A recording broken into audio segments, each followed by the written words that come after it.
President Trump has made the border wall front and center of his candidacy and, of course, presidency.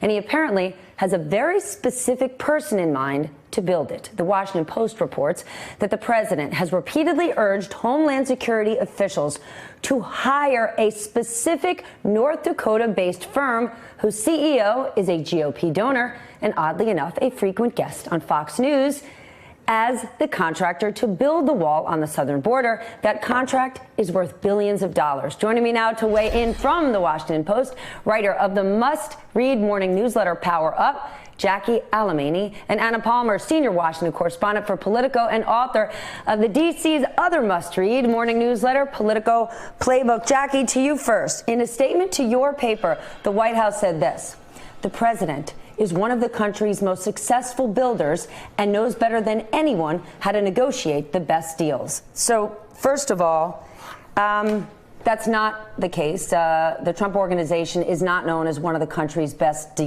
builders. But they didn't really answer your question. What in the world is going on here? No, they didn't. And this sort of insane story by my colleagues, Josh Dawsey and Nick Miroff, really revealed, I think, sort of a corruption level of what oversight has been really concerned with when it comes to the president making policy decisions. And that's that he's not necessarily impartial and is sometimes being driven by ulterior motives, like ties to his donors or people that he sees as allies on Fox News. And as Josh and Nick reported in this piece, Trump's obsession with giving the business to one of his top GOP donors alarmed Department of Homeland Security and military officials. The White House has not confirmed the story, as you read in that statement, but they haven't denied it. And instead, they've sort of pointed to Trump's preoccupation with what the wall is going to look like. And which is really in line with a lot of our reporting previously about these small details as it relates to the wall and how it looks and sort of the mechanics behind these kinds of things as opposed to the actual policy. All right, let's play devil's advocate for a moment, Anna. There are CEOs that go on television all the time. There are CEOs that give to political parties all the time. If this company has the technology to build the wall, does it matter that he's a big GOP donor? I mean, this is what companies spend millions and millions of dollars on pre-Trump, and they will after Trump, in terms of trying to influence the process and get business. I think the big difference here, the outlier, is the president. And it isn't just on this border wall. There's been several instances, whether it's on tariffs and who is going to be able to get a waiver, or whether you have Treasury Secretary Steven Mnuchin talking to executives at Walmart about the price increases that might go into effect. That is what is really different here. The fact that a company is trying to use its position and power on using the press to try to, elevate its image and to get in front of the right people, that's not necessarily the news to me. The news is really what's happening in the White House. All right, we must switch gears. You know what I got to talk about, ladies. The fight we're seeing between the president and Speaker Nancy Pelosi. This is not a garden variety political fight. Nancy Pelosi is continuing to ramp up her rhetoric, her argument against the president. And the president, this is so concerning, state of the world concerning, tweeting out this highly edited video that makes it seem like Pelosi is stumbling over her words, while his attorney, Rudy Giuliani, tweeted out another video that was slowed down and altered to make it look like the speaker is slurring her words. I mean, it's stunning. In this morning's Playbook, you write that Donald Trump has dragged Democrats into his, quote, vortex of chaos. Is this the vortex of chaos you're talking about? Edited videos of the Speaker of the House. I think what we were talking about there really is just this vortex of jumping from issue to issue and not making any actual progress. The video, I think we called actual fake news in Playbook this morning. I will say Giuliani, I believe he did delete that tweet later, but clearly the president retweeted one of the Fox News videos that was altered as well. And so you have his kind of stamp of approval of this type of tactic going against the speaker, which is someone he is going to have to negotiate on it. Whether they, like each other other personally or have much in common, that doesn't really matter.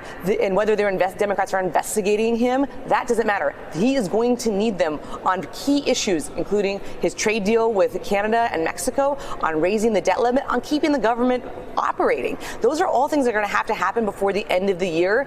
And this kind of outlandish behavior in terms of tweeting, altered video certainly doesn't help the prospects there. And if he's unwilling to work with them because the investigations are going on, that's giving Nancy Pelosi more and more reason to argue that we may need to head towards impeachment hearings. Jackie, I want to play a bit of what NPR's Kimberly Atkins had to say about this feud last night in an interview with Brian Williams.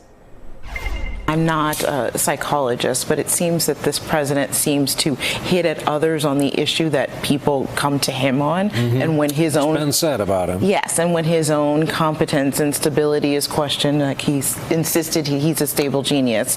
At the same time, he has to paint his adversaries as what he's being accused of. I'm crazy. No, you're crazy, Jackie. What do you think? Yeah, well, I think actually what Trump is doing really effectively here is exactly what Nancy Pelosi had been encouraging her caucus not to do. And this is these big dueling ideas that's taking place right now in the Democratic caucus, which is that she thinks, along with some of her leadership, that impeachment is a really big distraction, and that the president would much rather be having these really caustic and petty fights playing out on national television as opposed to talking about the crises in Venezuela, North Korea, and Iran, and the lack of a health care bill. And, and then this idea that she's sort of fighting against with her caucus, which is that we need to impeach the president. It's our duty to uphold the Constitution. And these are unprecedented, stonewalling coming from the White House here. And so I think what we saw yesterday was Pelosi really, digging into that fight. She is trying to hold the line here, but while also appeasing a big, part of her caucus that is clamoring for impeachment. But as we pointed out in Power Up this morning, there are 43 vulnerable Democrats who helped deliver the House majority, and only 3 of those people actually have called to initiate impeachment proceedings against the president. And so that is the political reality that she's facing right now. All right, Jacqueline, Anna, thank you so much. I should note, while we're saying nothing is getting done, yesterday there was some bipartisanship. We saw the Senate pass a bill on disaster relief. We know that's much needed. Next place it goes to vote is the House. Hey there, I'm Chris Hayes from MSNBC. Thanks for watching MSNBC on YouTube. If you want to keep up to date with the videos we're putting out, you can click subscribe just below me, or click over on this list to see lots of other great videos.